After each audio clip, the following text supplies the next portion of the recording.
आजकल पिंकी पिंकी का चर्चा है।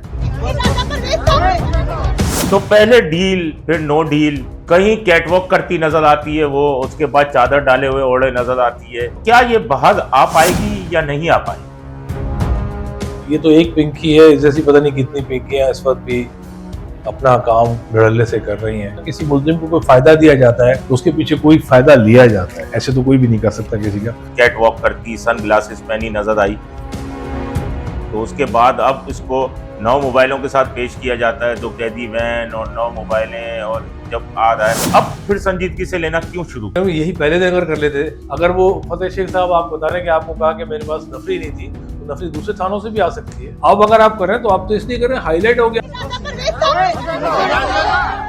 मीडिया ने शोर मचाना शुरू कर दिया कि इतने हाई प्रोफाइल केस के अंदर आपने इतनी गफलत की है।